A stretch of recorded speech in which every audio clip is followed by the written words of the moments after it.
Hi there, and welcome to Be a Global Citizen, the podcast that explores the concept of global citizenship through the lens of value-creating education. My name is Scott Bauer, and I'm a Soka researcher and educator. I hope you find the discussions, stories, and insights on this podcast to be valuable and inspiring as we strive to become global citizens who are committed to living a contributive life. Enjoy the conversation.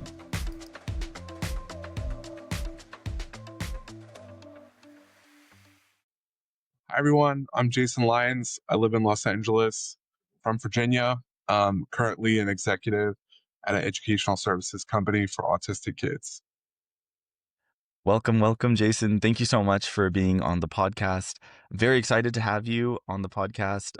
Been reaching out and trying to find the right time, and also just kind of prepping myself as well because I know you've done so much work in the education space, and not only like the difficult work of being like a school leader. You've had a lot of teaching experience prior as well, but I think what I'm most excited to hear about is the kind of vision, right? Like these kind of like big, lofty goals that you really put out there. And then some of them I also, have been supporting myself, but I just think that it's really inspiring the work that you're doing, how you got to where you are as an educator. And I think you're a great example of a humanistic educator. So, yes, it's can't wait for the audience, the listeners, to learn a little bit more about your background. And so, you find yourself as an executive at this learning center, for autistic children, I'm curious to know like what brought you to that work, but also just kind of more broadly, like what about being an educator really kind of like ignites you, and fulfills you, I guess. So feel free to share out, for however far back you'd like to go, about what brought you to the work, specifically in education. Yeah, thank you so much, Scott. And I really appreciate your sentiments, especially coming from you. And it's so great to be able to work together with you, especially to advance humanistic education. And also to your listeners, I'm so excited to interact with them, and I hope they're a part of this dialogue. Um, yeah, and just something to know about me, I'm a very open person, so definitely want to share kind of the roots of why I'm involved in education, with respect to my personal experience, because I think it really informs my journey. Um, I will try not to make it too long, but essentially, I grew up in a very impoverished home, in a very impoverished community in rural Virginia, and was the, the victim of domestic abuse, and very, very serious abuse, to the point that, it severely traumatized me as a child. So, um, fortunately, the person, who was responsible left when I was young. But as a result of that abuse, I developed like all this stuff as a teenager. I had PTSD, I had anxiety, I had eating disorder, I had depression, just all these things that really affected my ability to thrive, especially in school. And, I also, because of the social anxiety, started to miss a lot of school. And so, this was a while ago. I'm not going to say how long ago, but, there's not, at least in the era I was in, there was not IEPs, there was not, all these supports that are in place now. Um, and, I don't think there was as much of an awareness or understanding of any sort of like support around mental health issues, or supporting people, students through various challenges at home. And so what I encountered, was just very much a rule-based system where it was like you can only miss 10 days of school, and after that, you have to come before an appeals board and plead your case as to why you're missing so much school. And I did that. I had a litany of doctor's notes and professionals and everything. But I was told by my school that's not good enough, which resulted in quite a difficult journey for me to be able to make it through high school. And to be honest, that's that moment in my life when this board of people who really didn't understand anything about me or my life kind of rejected my effort. I was making a lot of effort. I was in night school. was doing a lot to try to catch up, even though I was behind. It felt like betrayal by people I should really be able to trust who were there to support me. And, it was one of the first kind of injustices I experienced in my environment as a young person. And I really determined like, this has to change. We can't have an educational environment where young people feel like they're abandoned, right? If they're going through some sort of struggle. Needless to say, that motivated me to be a teacher. I started working in Title One school with underserved youth, at-risk youth, and eventually started to encounter neurodiverse young people and really had a passion for that. And ran a special education program for one of the biggest public schools in the area. And I just saw a lot of discrimination too, and injustice happening in that system. So it kind of took me on this journey about finding um, a way to support young people who are trying to develop in a way that is meaningful and tailored to them as an individual, right? Versus just here are the rules, you need to fit into the system. If you don't, then so sorry, right? So that kind of led me on this journey, and I got into administration and private schools and became a principal and a superintendent, of a private school system. And then my own child actually was born autistic, and so uh, working with many people in the autistic community, and then seeing the impact of a traditional education on my own son led me to want to lean into that and be more of a supportive part of that community. So that's why I'm at my current job.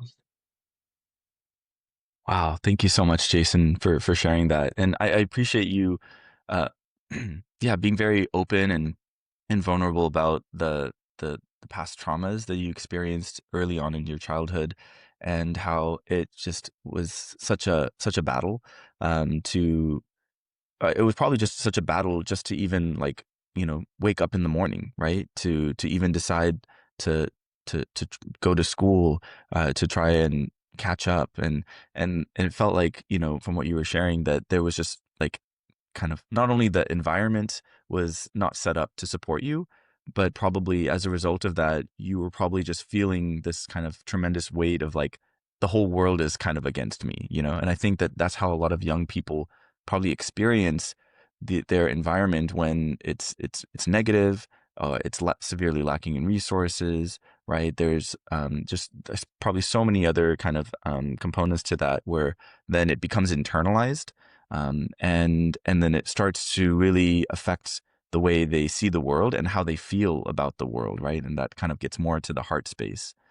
So in terms of, like seeing that injustice around you and but then continuing to persevere, I guess my next question is, well, if it wasn't coming from the environment from like the educational background, what was it that helped you to continue like to persevere in that battle earlier on, when you were trying to go to night school and like catch up and graduate. So like, yeah, what would you say was like a really important factor for you to kind of overcome a lot of that hardship? Because I mean, yeah, that's not at all an easy thing to experience, and then let alone to overcome.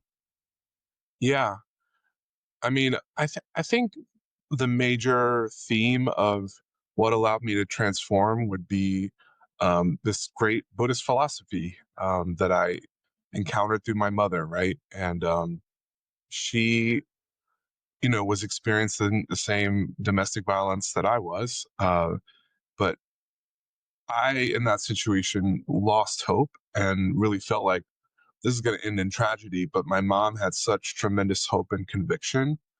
And, I was young, so it took me a while to kind of figure out where that was coming from.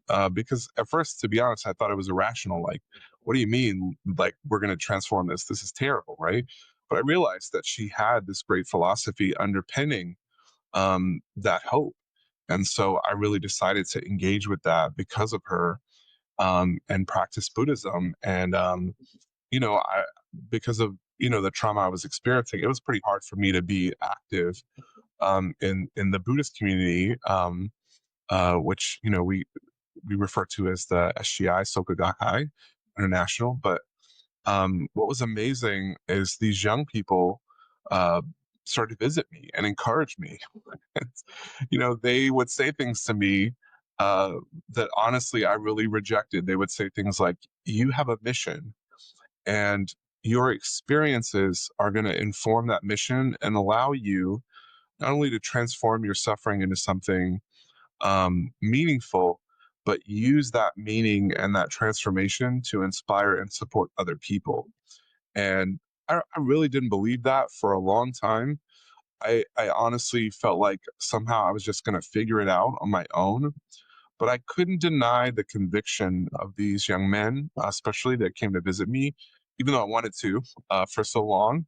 And especially when I got to the point where I was so frustrated with the situation of my life that I didn't know how to move forward, I was ready to listen to them. And the message ultimately that struck me, which kind of led me to my mentor as well, is that the greatest way we can live is not just for our own desires or to eliminate our own suffering, but to help everyone around us, right? And to realize that everyone is going through struggles and that we can be a part of elevating them while we ourselves, persevere through our own challenges, right? So once I started to live that way, that's when my life began to change. And it took many, many years of encouragement for me to decide to do that. But since I did it, I never looked back, and I really feel like that's been the key to my growth and transformation as a person. Mm. Yeah, thank you for sharing that. I wanted to touch upon maybe like the actions of your mom first before we get into the home visits from these wonderful young people reminding you that you have a mission and that you are an incredible young person yourself. Um, I I'm curious to learn a little bit more about your mother's story and encountering this Buddhism because, like you said, you initially were like, had already lost hope, and you felt like, why are you trying this Buddhist practice of yours?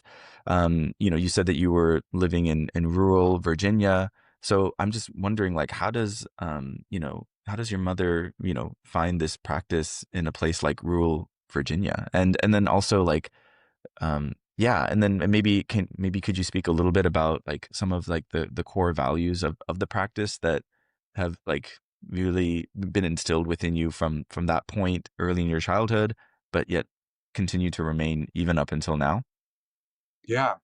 Um, so my mom, she's had this incredible journey.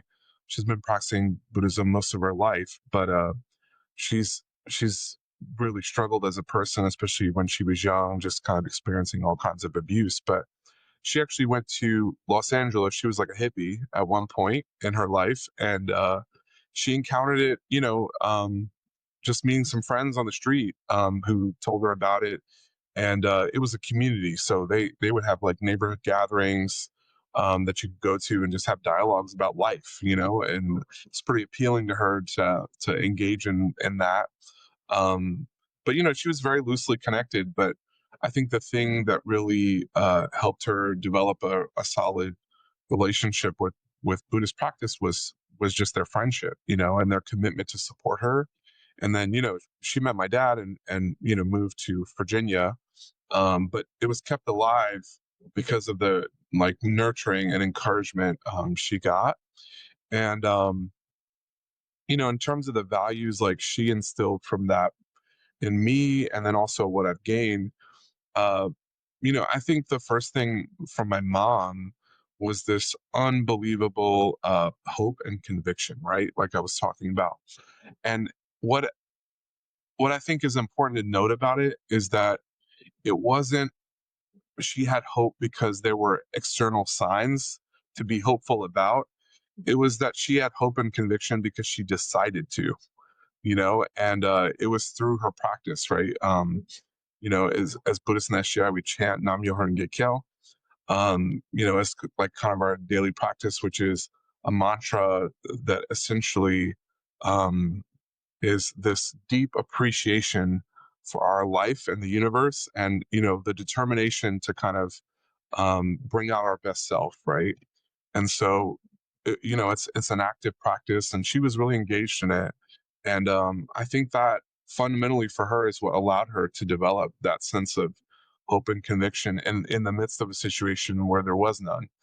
Um, and then I think the other thing that really developed for me, through encounters with people in the Buddhist community, and then also, someone who I consider a mentor in life, Daisaku Ikeda, is just this the answer to this question of like, what is the best way to live as a human being? And I think what I gained from their behavior, even more so than their words, was that working for the happiness of humanity, which includes us, it's not separate from us as a whole, and thinking about how our actions impact others, not just our family, but our community, society as a whole, allows us to become our best self. And it's a process, right? And, we call it, in Buddhism, we call it human revolution, but it's this idea of, you know, transforming your inner self, uh, align with your goal of becoming happy, helping others become happy, allows you to become the best human being you can possibly be. And so it's a lifelong endeavor, but it's really inspired and informed kind of everything I've done, especially as an educator. Wow, thank you so much. What a great explanation of this particular Buddhist practice with the Soka Gakkai International, and really appreciate you sharing more about your mom. I think it really speaks to like the impact that that one person can make, that decision, like that encounter, and that decision to really strive towards engaging in that process that you were talking about, that human revolution, and realizing that through like really going head on into those struggles and using this practice, it allowed her to truly show this actual proof to those around her. And I think in particular when it comes to families, like children are closely observing everything that their parents are doing. That's the truth. And yes, right? And so I think that, it was something that you were very much kind of like observing and trying to make sense of.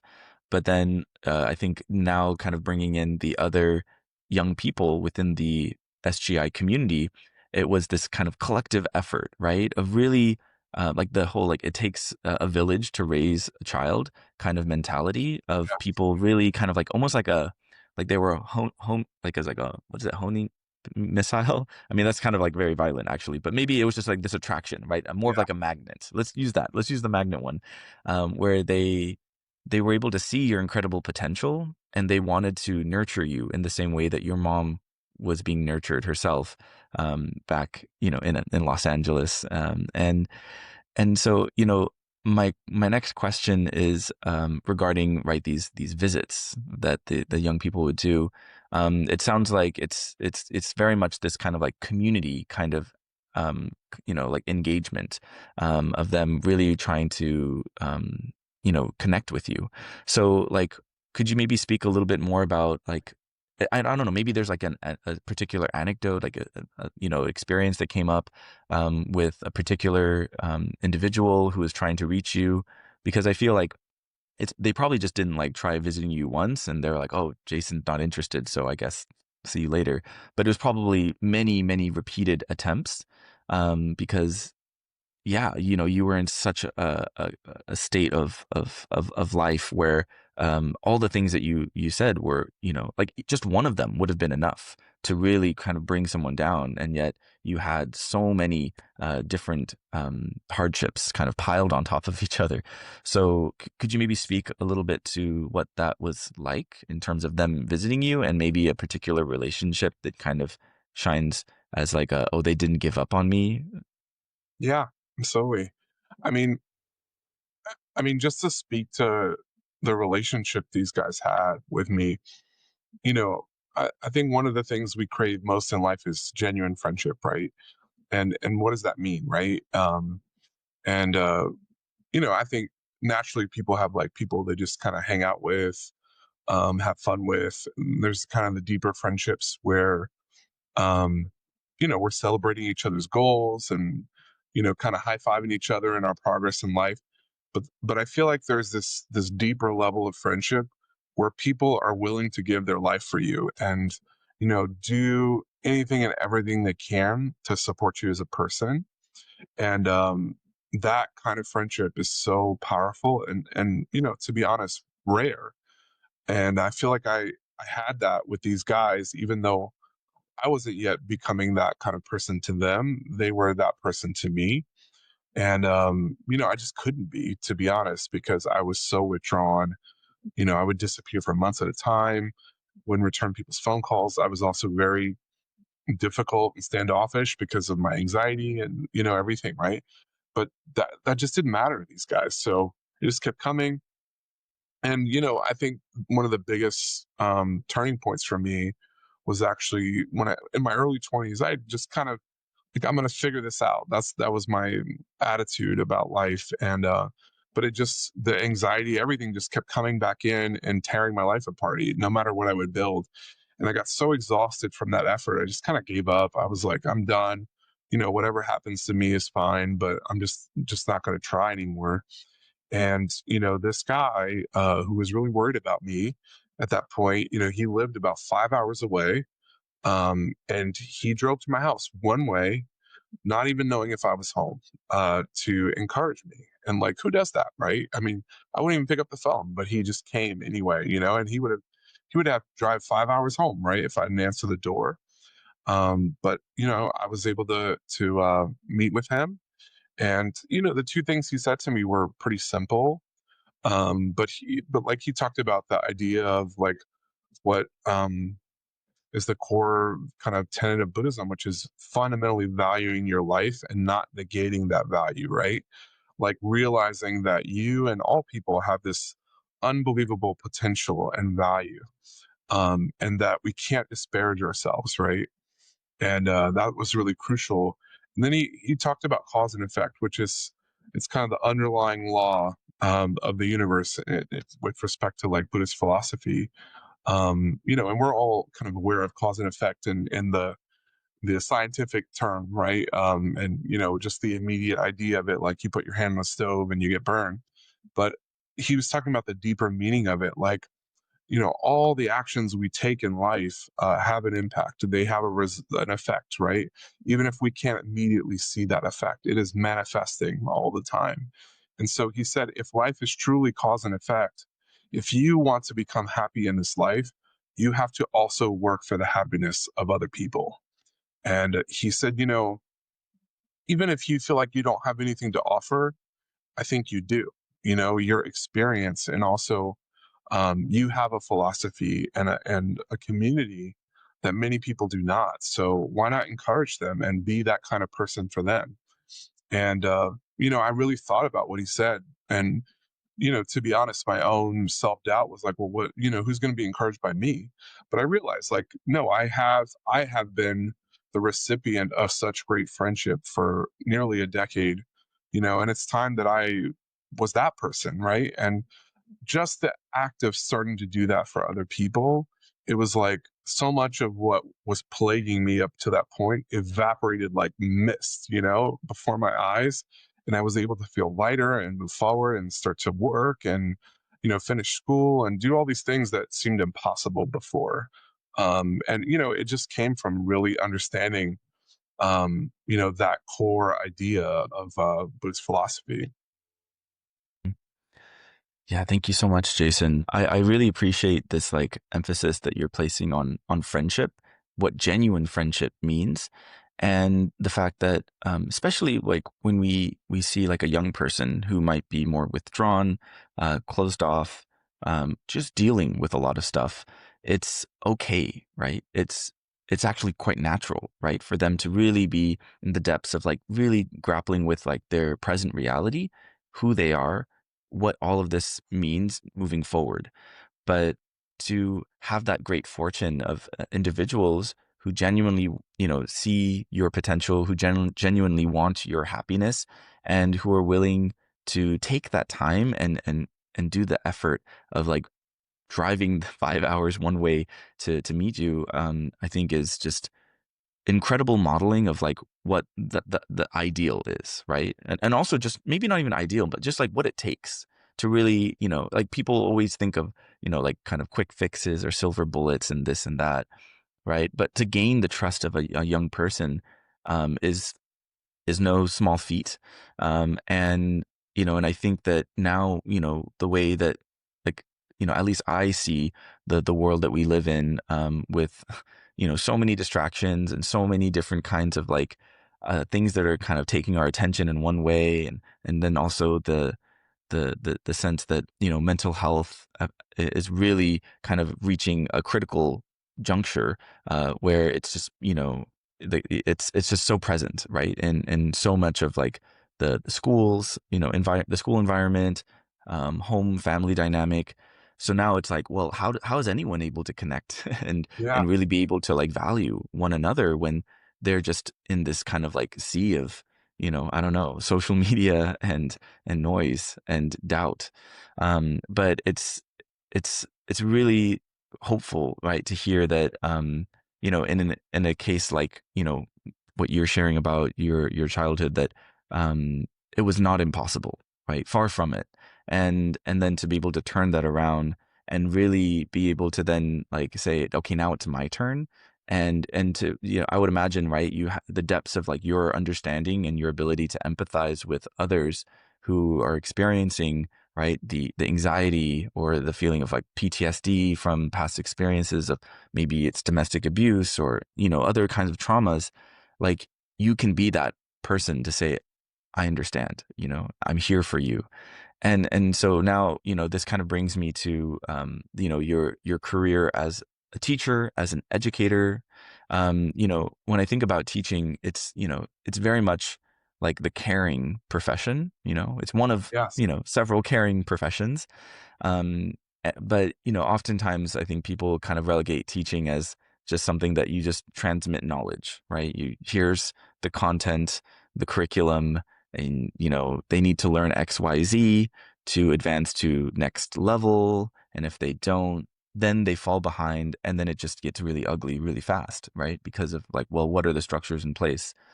But, I know that like from the, Soka Gakkai International, the origins of this Buddhist organization are actually very much rooted in education, and specifically with individuals who were educators themselves. And so I wanted to ask if you could maybe speak a little bit to, that origin for our listeners, because I think it's really powerful, and then also kind of, shows this kind of, it's like a lineage really of kind of like from that same spirit. How can we recreate that in our current times and really see transformation? Yeah. It's a great question. And I think that's part of, at least as an adult, what inspired me about Buddhist practice is that, at least, in terms of the SGI as a movement, it came into being, um, as a need to support young people and, from the seeking spirit of educators, right? And so, very briefly, without sharing all the history, but there was this educator Makaguchi who, um, was really, uh, disillusioned by the educational system of Japan, leading up to, World War II, and, really felt like children were just being, used as fodder for the state, right? For nationalistic means. And their education was not at all geared towards their happiness or their development, but just using them as like a cog in a machine, right? And he wanted to transform education as a whole, and he was seeking like a way to do that. And then what he really understood through that process was that in order for the world to change, he had to change, which I think is a beautiful, beautiful statement and very powerful too, because oftentimes, it's just our tendency to believe that somehow it's the environment that needs to change and not us, right? But oftentimes that can be very disempowering, right? Because we don't have control over what's going on all over the world, right? But we certainly have control over ourselves and our own development. And then, once he realized, like, it's really about my transformation as an educator, right? And the transformation, by and large, of all educators that will transform education and children's lives. Um, he started to seek, like, a philosophy that would allow educators to transform. And then he discovered Buddhism in that process and realize, like, this is actually the greatest way for educators, this philosophy that essentially teaches that all life has this unbelievable value and potential, right? And that, really the goal of life is this genuine, deep sense of happiness that is shared with, everyone around us, right? And so inspiring that as, like, kind of the underpinning of education became his goal. And then it was really connected to the philosophy of Buddhism. And, you know, Makaguchi and then, his successive disciples, like people who took on his goal, they were not at all about promoting religion in schools. It wasn't that, but it was about, each person developing their own sense of conviction in this belief, whether they're Buddhist or not, that all children have great value and potential and deserve to be happy, right? And so he developed his own educational system based on that. And, together with Buddhist philosophy, and informed by that, it's slowly developed into a movement.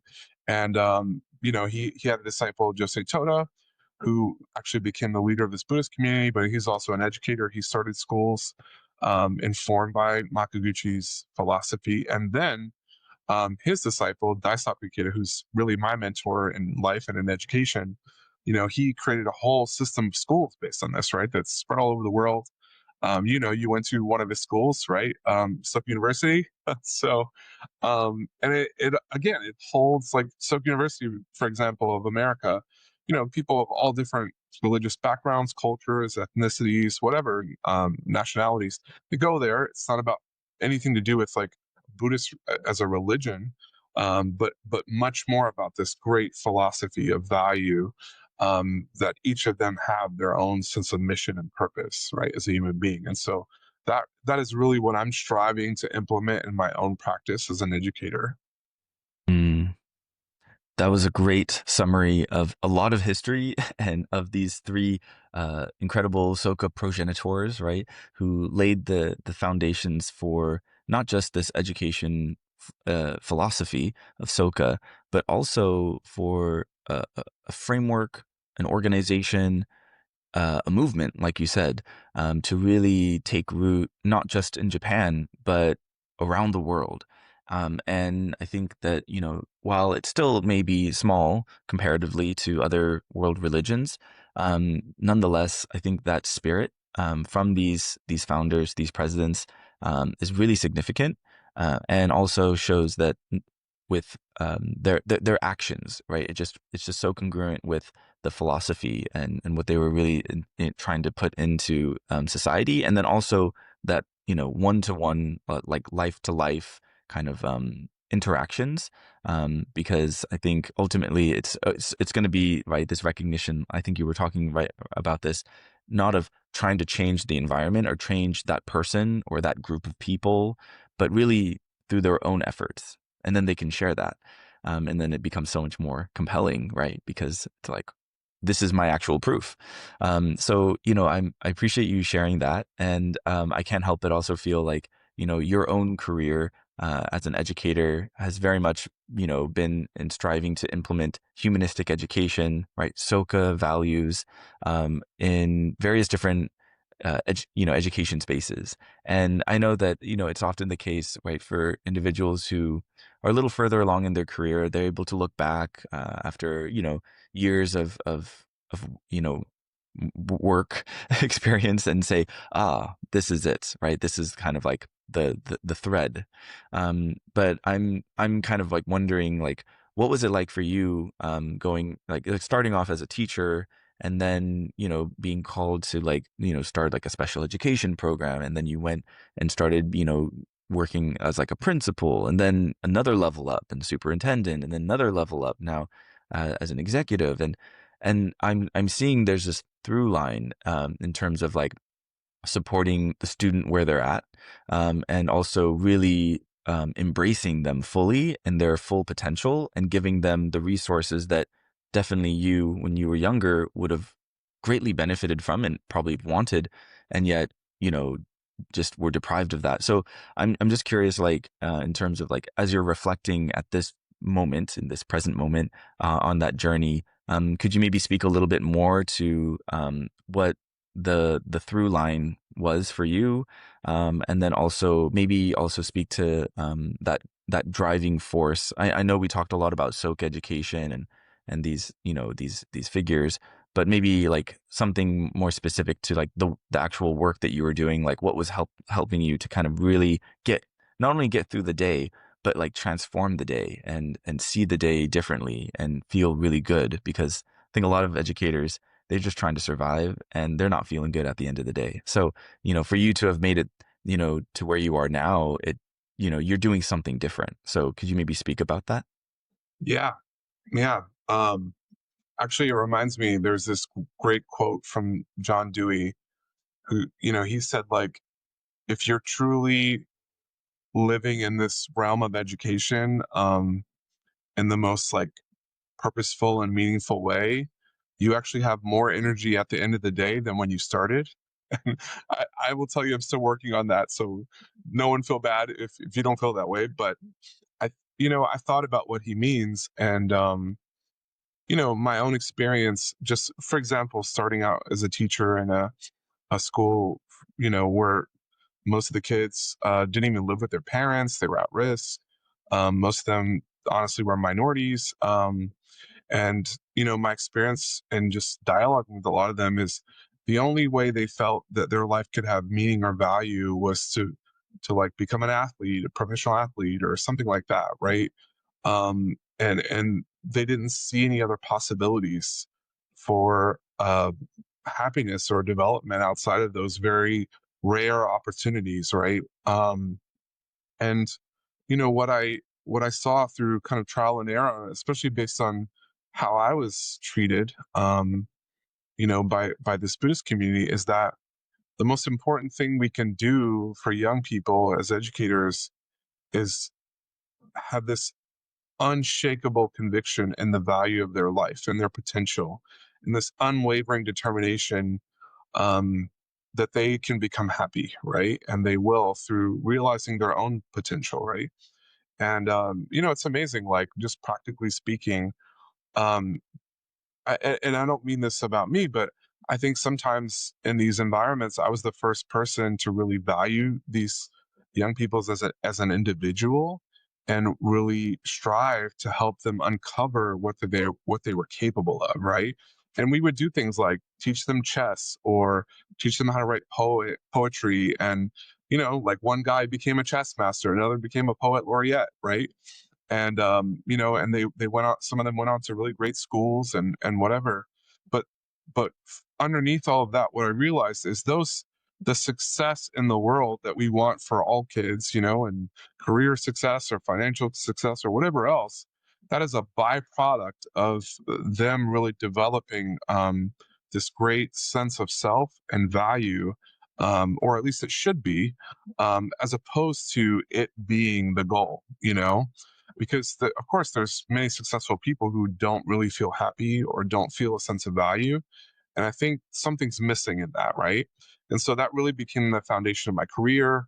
I also, as a part of the Buddhist community, I was able to travel the country and meet tens of thousands of young people and encourage them about their own sense of mission. And I feel like that has to be the goal of education, as opposed to the very mechanistic and capitalistic view of like, go to school so you can get good grades, so you can get into good college, so you can go, get a good job and make lots of money, right? It's much deeper than that. And I think if educators feel like that's all I'm doing, right, then we tend to lose hope and lose purpose. But if we can really see each person in front of us as this unbelievably capable person with unbelievable potential, and it's like on us to like dig out that potential like we're digging for gold, then it just becomes a different experience. And of course we may not break through with everyone, but the victories we see, and I started to see them more often when I approached education that way, become much more meaningful and fuel our own like development and sense of joy in our role. And I think, at least from my career, the reason why I moved from like teacher to administrator and, took on ever increasing roles is because I think what I feel like keenly is that we need to awaken more adults to this reality, right? And like more educators to this reality, as opposed to it being about something just external with the educational system or also with children.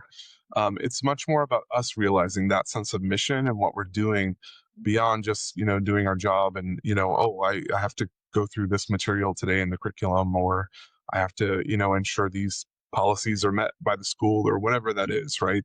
That's part of kind of the logistics of our job. Yeah, and I really, oh wow, yeah, resonated with what you were saying about like just like what are the aims, right? The purpose of schooling, of education, writ large. And oftentimes, right, in society it's just this kind of very linear pathway of like this has to lead to this, has to lead to this so that you can get, good job, and good job means good life. And we're starting to see, especially now, I think more than ever, this disillusionment of like, actually, that's not happening. That's not really what's going to lead to fulfillment, because you're not going to get the high paying job, even with the degree. And you might get the job, but you might not keep the job. And there's so many intricacies to all of that. What you're speaking to is something much deeper, right? Because it's happening at the individual level. And it's something about really, anchoring yourself in like what truly, lights me up, and also just kind of this acceptance of just this is me, right?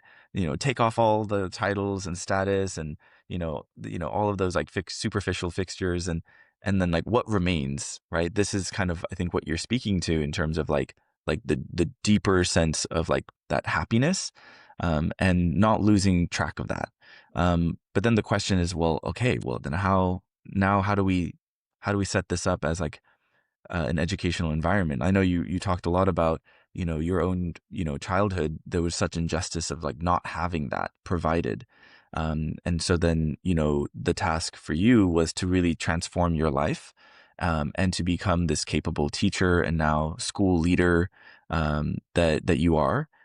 So having said that, I know you are a very, very busy guy, and you have a lot of things that you're working on just with your current job. But I'm also curious to hear about some of like the longer term goals that you have set for yourself. I would love to hear kind of like what does the future have in store in terms of like that educational environment that you would have really liked to have had when you were younger. Yeah. Yeah. I mean, I have huge goals. I'm sure, like most educators, I want to fundamentally transform education. But I think a couple of things are important, and I will share some concrete things. But I think first and foremost, we all have to decide and have conviction in the reality that transforming ourselves as an educator and also helping the child in front of us transform is the most impactful and important way to change the world, right? If we look at things from a systemic level or whatever, it all seems overwhelming to all of us, right? But if we think about our own life and how we're showing up every day, and we think about the the children and their unique circumstances and mission that are in front of us right now, then it becomes much more doable, right? And if we're all doing that and we're all giving our all, in those circumstances, we will transform society, and education. So that's really important. Everything comes back to one to one. I think, broadly, my goal, my mentor, Daisaku Ikeda, had all these unbelievable ideas and visions, and goals for education as a whole based on this humanistic philosophy, right? And so I really want to carry that forward. I think this model of SOCA, value creating education, is such an important model for the 21st century, especially when people's sense of value is so tied to something external, like you said, like a job, which, we're in a society where things are changing so dynamically, so rapidly that if your self worth is tied to your degree or your job or whatever, that could change in an instant, right? Especially now, like maybe, 50, 60 years ago, you get a job, you have it your whole life, right? And you just built this career, but that isn't necessarily the case now, right? So I think we have to go into seeing the value of a person as intrinsic and not attached to whether they get straight A's or whether they go to the best school or whether they get, the top tech job or whatever. It has to be intrinsic. And we have to see how everyone has a sense of mission and purpose. And so I think just, you know, helping to spread that philosophy is really key for me, life to life. And just through my own behavior, I'm really determined to do that. And then, I think education as a whole needs to be separated from like political national interests. So, even my mentor proposed like the United Nations of Education or even education as like a separate branch of government. Like these are huge things, but to be honest, like we see it. And regardless of your politics, like I personally don't think politicians are the best people to make decisions about education. I think it's the community around those children, right? The educators, people who have been in, administration, parents, even children themselves need to have a voice in education. And so giving that voice to them and empowering them is really a part of it. And, I think obviously we know that we're in a very antiquated system of education that doesn't meet the needs of a lot of children, especially neurodiverse kids. My most recent role where I was overseeing multiple schools, I would meet the families, I would meet the kids.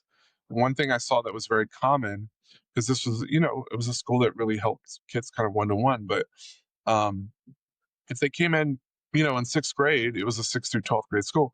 They came in sixth grade. A lot of times it's academic issues, maybe some struggles socially, certain things, right? They came in at 10th, 11th grade. Sometimes they're suicidal. They're in treatment programs. They're on drugs. They're like, they completely hate school. They've lost all their love of learning. And it's a whole different battle to educate them at that point, right? And so, like, school literally became probably the most detrimental thing to their health and well being. And just like thinking about that for a second, right?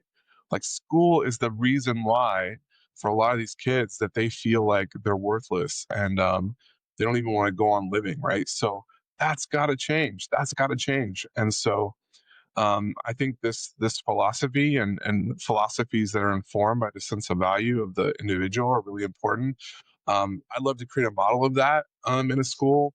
I definitely want to create more inclusive environments for autistic kids in and out of school. I really believe education needs to be seen more holistically. So, like, Ikeda proposed this idea of like the three realms of education, right? Education at home, in the community, and at school, and like really linking those things. And then also this education that starts with the individual but bridges out not only the community but their country and then the world at large, right? So being able to see ourselves in the realm of humanity as a whole and teaching that not just from a local or national or international perspective, but like all three kind of working together. So I think those are things that are really important. I really, I'm an artist too. I really want to develop like art and education in a more holistic way that really, goes back to the true sense of art as something that helps people, express their deepest emotions and is a really genuine way to connect with other human beings and, even a tool to fight injustice as opposed to like just a commercial product, right? I think a lot of things are becoming commercialized, including education, right? So I think we need to claw some of that back. But again, I think it really comes back to us transforming and really transforming the environment we're in right now. There was a lot that you just shared. I hope people are taking notes. But it's incredible, right? Because you're sharing these ideas, and many of them, right, coming from your mentor Daisaku Ikeda, and there's this, I think, wonderful sense that you're really wanting to run with these ideas and see them to fruition, and then maybe some of them might still be so big that it doesn't happen within your lifetime, right? I'm thinking, I don't know, like United Nations of Education, but like what great work we can do right now, to really set up the next generation and so on and so forth. This is the thing that I think a lot of people don't realize, or they realize it when you say it, but they don't think about how long term a project education is. And that it's not something even that like the scope of like high school, right, from like ninth grade to 12th grade, that really is like you know going to like inform the rest of like all of their life, right? We segment so many things and we Yeah. dissect it and we try to make sense of it when actually it's much broader. And I think the vision that Daisaku Ikeda had for education and for the world, is so vast. And so definitely seeing someone like yourself tapping into that, myself included, and it's something that we're taking action on, and I'm excited to see many, if not all of these already in motion, and seeing kind of how that informs the next educator. I think that the values that you spoke about today, and like hope and like having that conviction, right, and this understanding of like education, the purpose of it is for the happiness of the child and the student. I think these are things that just about anyone can get behind, right? Regardless of whether you actually carry out a Buddhist practice Yes. or not. So I think, you've shared with such clarity, you were so articulate and conveying a lot of the history and also the philosophy that really undergirds this movement, to transform education by our own inner transformation, right? That human revolution. So, I really appreciate you, Jason, for sharing all of that and sharing your story. I wanted to ask one final question, Yeah. and that is book recommendation. So, do you have any recommendations for us, as we kind of wrap up this wonderful conversation? Yeah. I mean, especially for educators, and just people seeking kind of a deeper way of practicing their craft as an educator. I really encourage everyone to have a mentor, and to learn from other people. Like, because the best educational theory in the world is just theory, right? But when you really see it enacted through the effort of an individual, I think it comes alive in a different way. And so, for me, like, obviously, I've spoken a lot about my mentor, but he has this great book. It's called The Light of Learning. Sorry, I think it's in reverse, but it's an excellent book. It's different essays that he's given. He's been to Harvard University and teachers colleges in Columbia and UCLA, all these places. He spoke about different aspects of education, but also life and cosmic humanism and all these great underpinnings of his philosophy of education. But and take and use what is useful for you. But I think just for me, like, what's valuable about what he shares is that he really practiced what he preached, so to speak. And he was really a person who had this deep sense of conviction in the value of every young person he encountered. And so I really trust, the words he's saying as something like he lives. And so I think those people that we encounter. There's many other people I have that respect for, but those people are the people we can learn quite a bit from in life. So I really encourage everyone to read that book. Like you said, Buddhist or not, you'll get a lot out of it, especially as an educator. Awesome. Yeah, and I can attest that it is an excellent book, and very much a source of inspiration, I think, to really give you that new perspective and new kind of like hope that actually, where you are right now as an educator, is like the best place to carry out that transformation that you're hoping to see. And this gives you, yeah, just like all the tools and all the new vocabulary and like frameworks that can, yeah, lead to just a wonderful experience and like the bigger impact. So thank you so much for that recommendation, Jason. And I always like to give the last words to my guests. Any final thoughts or like send offs in reflection on this wonderful conversation? Like for you to have the final words. Yeah, I mean, I would just say like all of us working together collectively with this determination to be the change that we wish to see in the world, right? As Gandhi said, that is the hope of the future, and the hope for children is us transforming as educators and seeking after our own great victory and happiness in life together with them. So just being that person every day, being that person in your school, your environment, wherever you are, is the biggest difference you can make. So, and I'm really grateful to have this dialogue with everyone, and to you, Scott, and to be able to work together with you on so many great ideas that we're talking about. So